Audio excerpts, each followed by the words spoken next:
Οδός Βασιλέως Ηρακλείου. Πολλά μαγαζιά, δεξιά ντελικατέσεν, αριστερά τα φρουστάδικα, ανάμεσα σε όλα αυτά και ένα καινούριο μαγαζί, το Φισκάρδο. Πολλές και απολαυστικές νοστιμιές.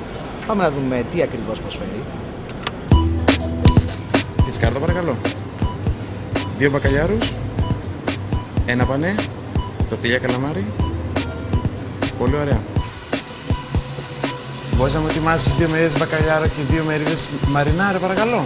Αυτό είναι το βασικό κομμάτι του Φισκάρδο.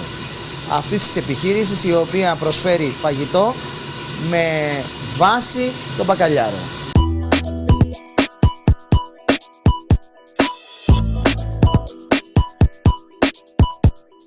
Σερβίρεται με πατάτες, με τη σκορδαλιά, ο μπακαλιάρος και στολίζεται πολύ ωραία με διάφορα λαχανικά. Ο κόσμος συνήθως που έρχεται ή που παραγγέλνει τηλεφωνικά, τι περισσότερο επιλέγει? Ο κόσμος πρέπει να ζητά κάτι διαφορετικό.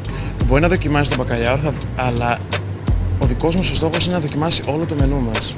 Γιατί δεν θα μείνει ποτέ δυσαρεστημένος. Ίσα-ίσα θα αναζητήσει ακόμη και άλλες γευστικές ιδέες και ίσως προτείνουν ακόμη και πολλές φορές.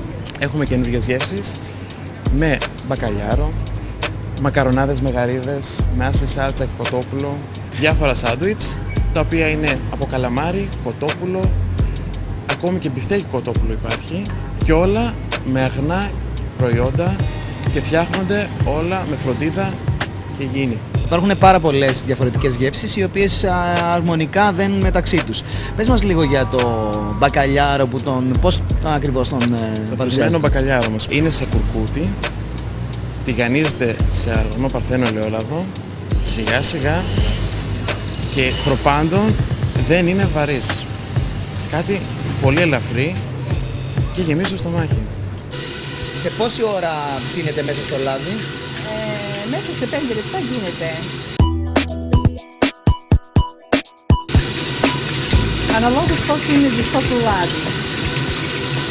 Προετοιμάζετε το λάδι νωρίτερα για να είναι έτοιμο, για να μπορεί να δεχτεί? Ναι. Το λάδι πρέπει να είναι ζεστό.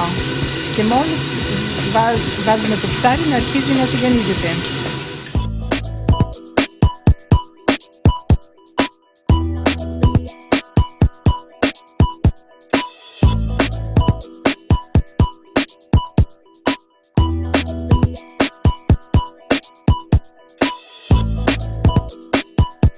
Είναι η πρώτη φορά που τρώω μπακαλιάρο σε τέτοια μορφή, γιατί συνήθως την 22 Μαρτίου δεν τρώω, μόνο βραστό το τρώω το μπακαλιάρο. Αλλά πολύ καλό, πραγματικά πολύ καλό.